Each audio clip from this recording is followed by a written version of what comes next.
जय जगन्नाथ दर्शक बंधु आज जनवरी 10 तारिख शनिवार चलतु नजर पकाइबा देश विदेश गुरुत्वपूर्ण खबर गुड़िक ता पूर्व कमेंट रे जय जगन्नाथ लिखि वीडियो को लाइक करी चैनल को सब्सक्राइब करने भूलिबे नहीं। गरीब लोकों को पंचायत राज विभाग नुआ वर्षर भेटी जनवरी मासरे 10 लाख हिताधिकारी को मिलिबो पक्का घर।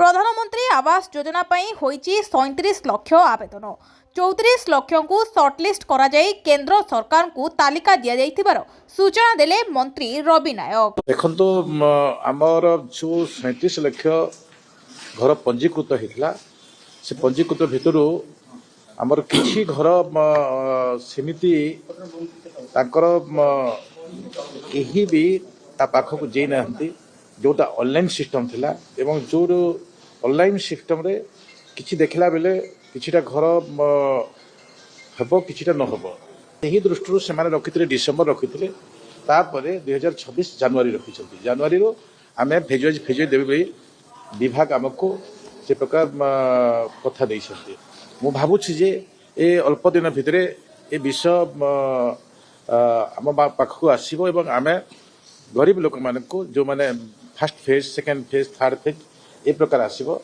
से प्रकार आमे बंटन करिबो ए प्रकार निष्पत्ति आमे सुभद्रा को नहीं आसिला बड़ खबर 3 दिन रे मिलिबो सुभद्रा टंका। चलंतु कोन कहउचंती उपमुख्यमंत्री प्रभाती परिडा ता उपरे नजर पकाइबा। थरो जहा आमे बे रिव्यू कलु सुभद्रा रे 4,57,681 जन को एई सप्ताह रे सुभद्रा मिलिबो आउ से माने में किए जे नुआ पंजीकृत होइचंती जहां को 21 लक्षे 78,398 जन जो मानकर विभिन्न अभियोग शुणानी हेतिला बंद हो जाइथिला कौन कारण पई कटि जाइथिले से भली 24,018 जन को मिलिबो एवं तृतीय किस्ती पाइथिले किंतु प्रथम द्वितीय किस्ती रे तांकर ना नथिला से भली हिताधिकारी जो माने वंचित थिले से माने 2,55,265 जोटा जाइथिला सर्वे पई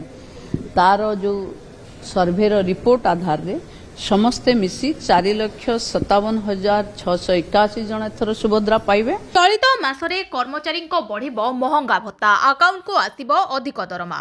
श्रम एवं नियुक्ति मंत्रालय नवेम्बर 2025 एआईसीपीआई आईडब्ल्यू प्रकाश करिछि। एही सूचना 148.2 थिला। एही संख्या को केंद्र सरकारी कर्मचारी एवं पेंशन भोगी महंगा भत्ता निर्णय करबा पई व्यवहार करा जाय। एहा द्वारा वर्धित मुद्रास्फीति सेमानंको दरमा एवं पेंशन प्रकृत मूल्य को ह्रास करे।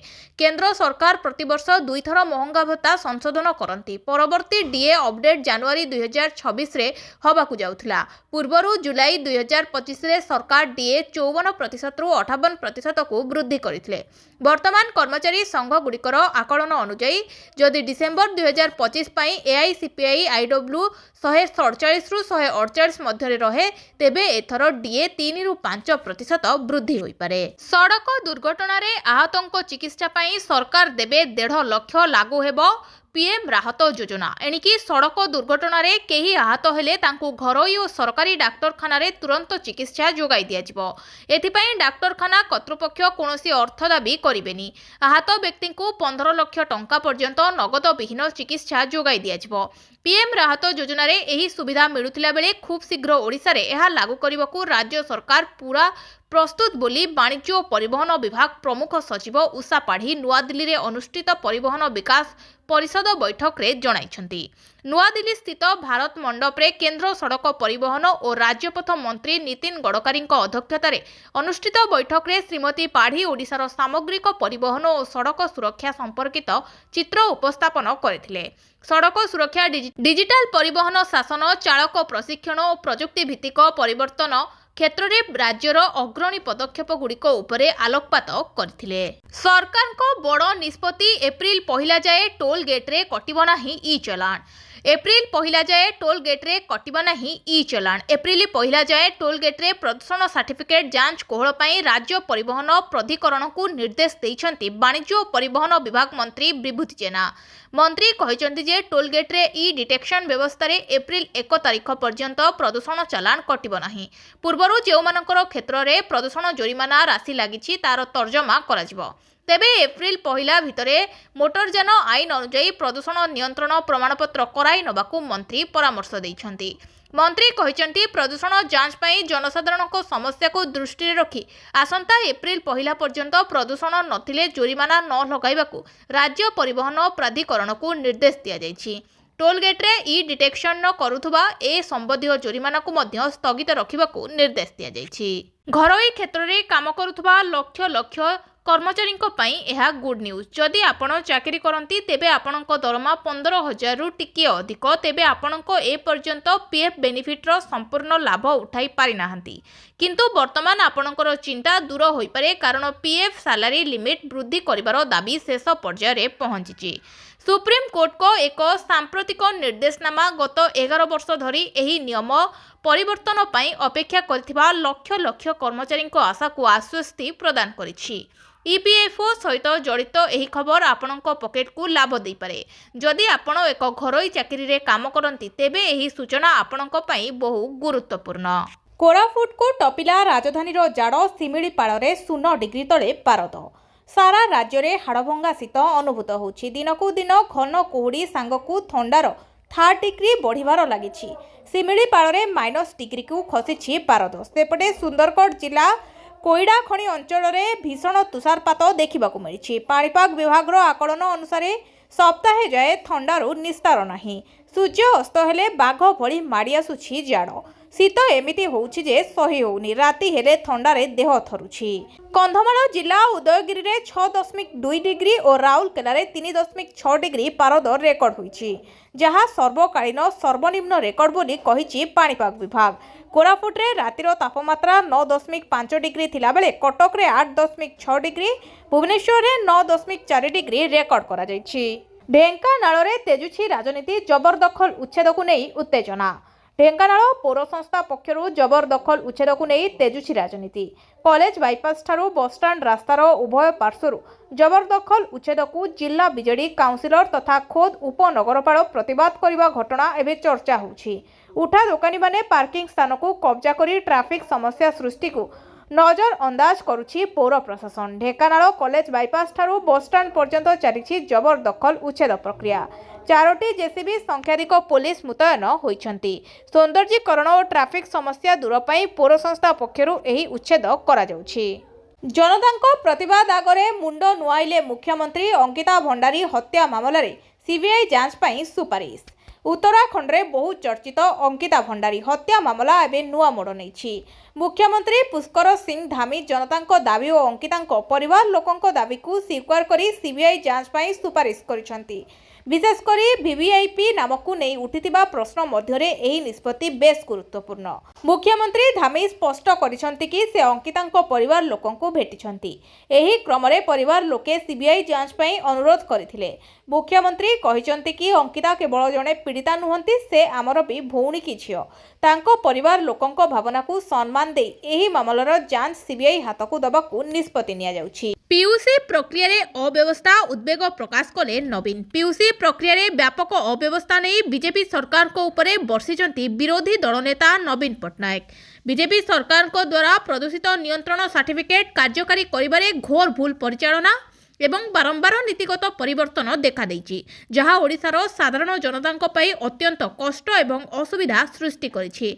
जनवरी 1, 2026 रु नो पीयूसी नो फ्यूएल नियम हठात घोषणा पर जहाँ आरंभ होइथिला।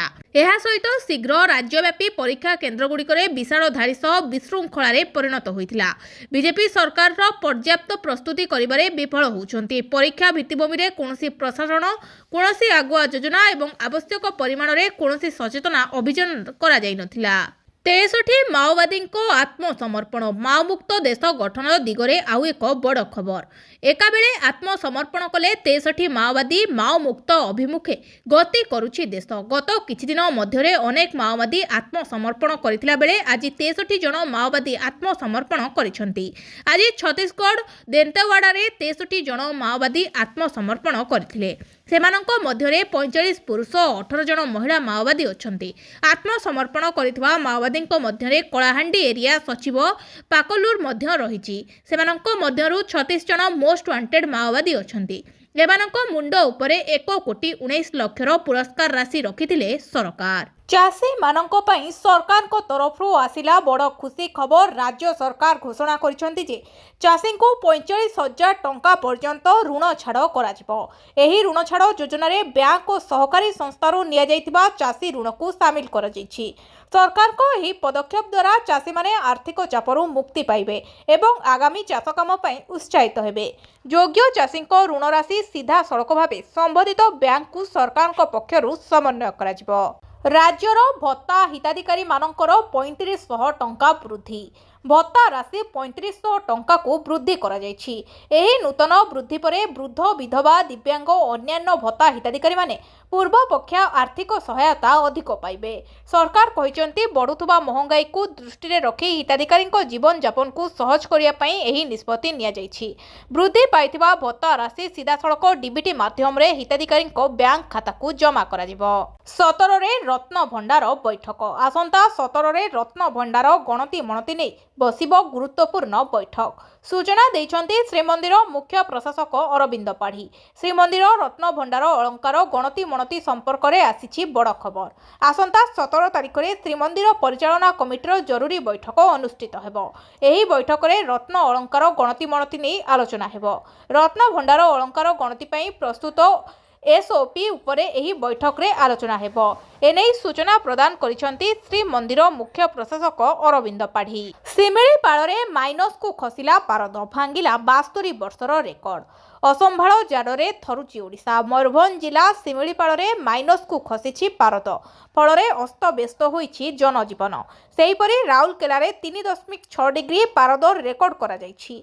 झारसुगुड़ा रे 4.6 डिग्री रेकर्ड होइछि। शीतरे 72 वर्षर रेकर्ड भांगिछि पारद। भुवनेश्वर रे भी 9.4 डिग्री सेल्सियस राति तापमात्रा रेकर्ड होइछि। चंडीखोल पारादीप 53 नंबर एनएच रे अंडरपास संप्रसारण दाबी। विक्षोभकारी पुलिस धस्ताधस्ती। अंडरपास दाबी रे जन आंदोलन। केन्द्रापड़ा मिर्साघाई थाना आगरे प्रबल उत्तेजना। केन्द्रापड़ा जिला चंडीखोल पारादीप 53 नंबर जातीय राजपथ सिलीपुर ठारे अंडरपास संप्रसारण दाबी रे आज पुणी थरे रास्ता अवरोध करुथिला बेले आंदोलनकारी उठाई नेला पुलिस। 6 रु अधिक आंदोलनकारी उठाई नेछि मार्घाघाई थाना पुलिस। प्रतिबाद रे स्थानीय लोक मार्घाघाई थाना आगरे विक्षोभ करिसंती। प्रतिबदल रे पुलिस सहित धस्ताधस्ती घटनास्थल रे प्रबल उत्तेजना देखा देइथिला। शांति श्रृंखला बजाई रखिबा पई मुतयन अछंती 4 प्लाटून पुलिस फोर्स और 15 ऑफिसर। मिश्राघाई थाना सम्मुखरे 163 धारा लागू होईछि। सेपटे जातीय राजपथ कड़े आमरण आनसन रे बसिछंती पंचायतवासी। घटनास्थल रे व्यापक पुलिस मुतयन। घर किणुथुबा लोकंकु मोदी सरकारक बड़ उपहार। सस्ता कले होम लोन। प्रत्येक व्यक्ति निजर घर किणिबार स्वप्न देखती। जदि आपण मध्य निजर घर किणिबाकु भाबुछंती तेबे एही खबर आपणक पई विशेष गुरुत्वपूर्ण होई पारे। केंद्र सरकार आर्थिक दृष्टि दुर्बल वर्ग को सहायता करुछंती। केंद्र सरकार एही उद्देश्य रे प्रधानमंत्री आवास योजना 2.0 कार्यकारी करुछंती। एही सरकारी योजना अधीन रे योग्य व्यक्ति माने गृह ऋण उपरे सुध रिहाती पांती, जहा फल रे घर किणिबा सहज होई जाय। प्रधानमंत्री आवास योजना 2.0 अधीन रे योग्य गृह ऋणी ग्रहणकारी मानंकु 25 लाख टंका पर्यंत ऋण उपरे 1,80,000 टंका पर्यंत सुध सब्सिडी पाई परिबे। दीदींको एमपी को उठाई नेला पुलिस। अमित शाहंको ऑफिस आगरे करुथिले विक्षोभ। पश्चिम बंगरे विधानसभा निर्वाचन जेते जेते पाख होउछि ताकू नै राजनीति मध्य सेतिकी सरगरम होबारे लागिछि। गत कालीर घटना परे आज टीएमसी सांसद माने केंद्र गृहमंत्री ऑफिस आगरे प्रदर्शन करुथिले। आउ एही प्रदर्शन समय पुलिस 8टी टीएमसी सांसद को उठाई नैछि। दिल्ली रे गृहमंत्री ऑफिस बाहर आज टीएमसी नेता माने प्रदर्शन करबा आरंभ करथिले। गणतंत्र को मोड़ी मकची दिया जाउछि बोली नाराबाजी करबा सहित टीएमसी सांसद माने प्रतिवाद କରିଥିଲେ। ଆଉ ଏହାପରେ ଦିଲ୍ଲୀ ପୋଲିସ ଏବଂ ଟିଏମସି ସାଂସଦର ଭିତରେ କଥା କଟାକଟି ହେବା ଦେଖିବାକୁ ମିଳିଥିଲା। ଆଉ ପରେ ଦିଲ୍ଲୀ ପୋଲିସ 8 ଜଣ ଟିଏମସି ସାଂସଦକୁ ଅଟକ ରଖିଥିବାର ଜଣାପଡ଼ିଛି। ନ୍ୟୁଜିଲାଣ୍ଡ ଶୃଙ୍ଖଳା ରବିବାରଠାରୁ ସଚିନଙ୍କ ରେକର୍ଡ ଭାଙ୍ଗିବେ ବିରାଟ। ଭାରତ ଓ ନ୍ୟୁଜିଲାଣ୍ଡ ମଧ୍ୟରେ ଖେଳାଯିବାକୁ ଥିବା 3 ଟିକିଆ ଦିନିକିଆ ସିରିଜର ପ୍ରଥମ ମ୍ୟାଚ୍ ଆସନ୍ତା 11 ତାରିଖରେ ବଡୋଦରାଠାରେ ଖେଳାଯିବ। ଏହି ମ୍ୟାଚ୍ରେ ଭାରତୀୟ ଦଳର ତାରକା ବ୍ୟାଟ୍ସମ୍ୟାନ୍ ବିରାଟ କୋହଲିଙ୍କ ପାଇଁ ଏକ ଐତିହାସିକ ସୁଯୋଗ ରହିବ। ସେ ମାଷ୍ଟର ବ୍ଲାଷ୍ଟର ସଚିନ ତେନ୍ଦୁଲକରଙ୍କ ରେକର୍ଡ ଭାଙ୍ଗିପାରନ୍ତି। ଜାନୁଆରୀ 11 ଆଉ ଏକ କାରଣ ଲାଗି ବିରାଟଙ୍କ ପାଇଁ ଖାସ୍। ଏହି ଦିନ ତାଙ୍କ ଝିଅର ଜନ୍ମଦିନ। ଏଣୁ ଏହି ଦିନକୁ ସେ ସ୍ମରଣୀୟ କରିବାକୁ ଉଦ୍ୟମ କରିବେ। ଆସନ୍ତା 12ରେ ଓଡ଼ିଶା ରାଜନୀତି ନେବ ନୂଆ ମୋଡ଼। ଯୁବ ଦିବସରେ ଶକ୍ତି ପରିଦର୍ଶନ କରିବେ ମହମ୍ମଦ ମୁକିମ। ଯୋଗଦେବେ 3 ଦଳର ଅସନ୍ତୁଷ୍ଟ ଯୁବ ନେତା। ନୂଆ ଆଞ୍ଚଳିକ ଦଳର ପରିକଳ୍ପନା ଭିତରେ ଆସନ୍ତା 12ରେ ଓଡ଼ିଶା ରାଜନୀତି ହେବ ନୂଆ ମୋଡ଼। 3 ଦଳର ଅସନ୍ତୁଷ୍ଟକୁ ଏକାଠି କରି ଯୁବ ସମାବେଶ କରିବେ କଂଗ୍ରେସରୁ ବହିଷ୍କୃତ ନେତା ମହମ୍ମଦ ମୁକିମ। ଭୁବନେଶ୍ୱରରେ ହେବାକୁ ଥିବା ସମାବେଶ ପାଇଁ କଟକରୁ ହେଉଛି ବ୍ଲୁପ୍ରିଣ୍ଟ। କଟକର କଂଗ୍ରେସ ସଂଗଠନ ଛାମୁଆ କ୍ରମୀ ମୋର୍କିଙ୍କ କ୍ୟାମ୍ପସ୍ ଥିବାରୁ ଭକ୍ତଙ୍କର ବଢ଼ିଛି ଚିନ୍ତା। ଆସନ୍ତା ମଙ୍ଗଳବାର ମୁକିମଙ୍କ ରାଜନୈତିକ କ୍ୟାରିୟର ନେବ ନୂଆ ମୋଡ଼। ଯୁବ ଦିବସରେ ଯୁବ ସମାବେଶ ଜରିଆରେ ଶକ୍ତି ପ୍ରଦର୍ଶନ କରିବାକୁ ଅଣ୍ଟା ଭିଡ଼ିଛନ୍ତି ମୁକିମ। ସରିବ ତ ଚାଷୀଙ୍କ ସଂଘର୍ଷ। ମିଲର୍ସ ଓ ସରକାରଙ୍କ କଳି ତୁଟିଲେ ବି ରାଜ୍ୟର ବିଭିନ୍ନ ମଣ୍ଡିରେ ଲାଗି ରହିଛି ଅଚଳାବସ୍ଥା। ଅମଳ ଧାନ ବିକିବାକୁ ଶୀତ କାକରରେ ଜଗି ବସିଛନ୍ତି ଚାଷୀ। ଆଉ କେତେକ ସ୍ଥାନରେ ମଣ୍ଡି ନ ଖୋଲିବାକୁ ନେଇ ଚାଷୀ ଅସନ୍ତୋଷ ବଢ଼ିବାରେ ଲାଗିଛି। ଏମ୍ଏସ୍ପି ବୃଦ୍ଧି ପରେ ଆଶା ଥିଲା ଚାଷୀଙ୍କ ଦୁଃଖ ଯିବା, ଭଲ ଦାମରେ ଧାନ ବିକିବା। କିନ୍ତୁ ରାଜ୍ୟର ବିଭିନ୍ନ ସ୍ଥାନରୁ ଆଣିଥିବା ଏହି ଚିତ୍ର ସମସ୍ତଙ୍କୁ ବ୍ୟତୀତ କରିଦେଇଛି। ଭୁବନେଶ୍ୱରରେ ବଦଳିଲା ସୁନାରୂପା ଦର। 10 ଗ୍ରାମକୁ ଏତେ ଟଙ୍କା। ଗହଣା କିଣିବା ପୂର୍ବରୁ ନଜର ପକାନ୍ତୁ କେଉଁ ସହରରେ କେତେ ରହିଛି ସୁନା ଦର। ଯଦି ଆପଣ ଆଜି ସୁନା କିଣିବାକୁ ଚାହୁଁଛନ୍ତି ବା ଯୋଜନା କରିଛନ୍ତି, ତେବେ ପ୍ରଥମେ ଜାଣିନିଅନ୍ତୁ ସୁନାର ଦର। ଆଜି ଭାରତୀୟ ବଜାରରେ 24 କ୍ୟାରେଟ୍ ସୁନା 1,38,710 ଟଙ୍କା ରହିଛି। ସେହିପରି 22 କ୍ୟାରେଟ୍ ସୁନାର ଦର 1,27,150 ଟଙ୍କା ଛୁଇଁଛି। ସେହିପରି ଓଡ଼ିଶାର ରାଜଧାନୀ ଭୁବନେଶ୍ୱରରେ 24 କ୍ୟାରେଟ୍ ସୁନାର ମୂଲ୍ୟ 10 ଗ୍ରାମ ପିଛା 1,38,710 ଟଙ୍କା ରହିଥିଲା ବେଳେ 22 କ୍ୟାରେଟ୍ ସୁନାର ମୂଲ୍ୟ 1,27,150 ଟଙ୍କାରେ କାରବାର ଆରମ୍ଭ ହୋଇଛି। ଜାନୁଆରୀ 31 ସୁଦ୍ଧା ଚିଟ୍ଫଣ୍ଡ କ୍ଷତିଗ୍ରସ୍ତକୁ ମିଳିବ ଟଙ୍କା। ରାଜ୍ୟ ବିଜେପି ସଭାପତିଙ୍କର ବଡ଼ ସୂଚନା। ଓଡ଼ିଶାର ଚିଟ୍ଫଣ୍ଡ କ୍ଷତିଗ୍ରସ୍ତ ଜମାକାରୀଙ୍କ ପାଇଁ ବଡ଼ ଆଶ୍ୱସ୍ତିକର ଖବର ସାମ୍ନାକୁ ଆସିଛି। ଆସନ୍ତା ଜାନୁଆରୀ 31 ତାରିଖ ସୁଦ୍ଧା କ୍ଷୁଦ୍ର ଜମାକାରୀମାନେ ସେମାନଙ୍କ ଜମା ଟଙ୍କା ଫେରି ପାଇବେ। ଏ ସମ୍ପର୍କରେ ରାଜ୍ୟ ବିଜେପି ସଭାପତି ମନମୋହନ ସାମଲ ଗଣମାଧ୍ୟମକୁ ସୂଚନା ଦେଇଛନ୍ତି। ସରକାରଙ୍କ ପକ୍ଷରୁ ଏନେଇ ବିଧିବଦ୍ଧ ଭାବେ ଏକ ବିଜ୍ଞପ୍ତି ପ୍ରକାଶ ପାଇଛି, ଯାହା ଲକ୍ଷାଧିକ କ୍ଷତିଗ୍ରସ୍ତ ପରିବାର ମଧ୍ୟରେ ଆଶାର ସଞ୍ଚାର କରିଛି। ମନମୋହନ ସାମଲ କହିଛନ୍ତି, ତଦନ୍ତ କମିଶନଙ୍କ ଦ୍ୱାରା ସୁପାରିଶ କରାଯାଇଥିବା ଏବଂ ଏପର୍ଯ୍ୟନ୍ତ ଟଙ୍କା ପାଇନଥିବା କ୍ଷୁଦ୍ର ଜମାକାରୀମାନଙ୍କୁ ପ୍ରଥମେ ପ୍ରାଧାନ୍ୟ ଦିଆଯିବ। ପ୍ରଥମ ପର୍ଯ୍ୟାୟରେ 8,000ରୁ 10,000 ଟଙ୍କା ପର୍ଯ୍ୟନ୍ତ ଜମା କରିଥିବା ବ୍ୟକ୍ତିମାନେ ସେମାନଙ୍କ ଟଙ୍କା ଫେରି ପାଇବେ। ସାମାଜିକ ସୁରକ୍ଷା ପେନସନ ପାଇଁ ମୁଁ ଏହି ବଜେଟରେ 7,600 କୋଟି ଟଙ୍କା ବ୍ୟୟ ବରାଦର ପ୍ରସ୍ତାବ ରଖୁଛି। ଆମ ପ୍ରତିଶ୍ରୁତି ମୁତାବକ ପ୍ରଥମ ପର୍ଯ୍ୟାୟରେ 80 ବର୍ଷରୁ ଉର୍ଦ୍ଧ୍ୱ ବୟସ୍କ ନାଗରିକ ଓ 80%ରୁ କମ୍ ହୋଇନଥିବା ଭିନ୍ନକ୍ଷମ ବ୍ୟକ୍ତିମାନଙ୍କ ଲାଗି ଉଭୟ ମଧୁବାବୁ ପେନସନ ଯୋଜନା MBPY ଓ ଜାତୀୟ ସାମାଜିକ ସୁରକ୍ଷା କାର୍ଯ୍ୟକ୍ରମ NSAP ଅଧୀନରେ ସାମାଜିକ ସୁରକ୍ଷା ଭତ୍ତାକୁ 3,500 ଟଙ୍କାକୁ ବୃଦ୍ଧି କରାଯିବ। ভিডিওটিକୁ ଶେଷ ଯାଏ ଦେଖିଥିବାରୁ ଆପଣଙ୍କୁ ବହୁତ ବହୁତ ଧନ୍ୟବାଦ। ଯଦି ଭିଡ଼ିଓଟି ଆପଣଙ୍କର ପସନ୍ଦ ଆସିଛି ତାହେଲେ ଭିଡ଼ିଓକୁ ଲାଇକ୍ କରି ଚ୍ୟାନେଲକୁ ସବସ୍କ୍ରାଇବ୍ କରିବାକୁ ଭୁଲିବେନି। ଆପଣଙ୍କର ଗୋଟିଏ ଲାଇକ୍ ଆମକୁ ଏହିଭଳି ଖବର ଯୋଗାଇ ଦେବାରେ ପ୍ରେରଣା ଦେବ। ଆମେ ଏହି ଭିଡ଼ିଓରେ 100 ଲାଇକ୍ର ଟାର୍ଗେଟ୍ ରଖିଛୁ।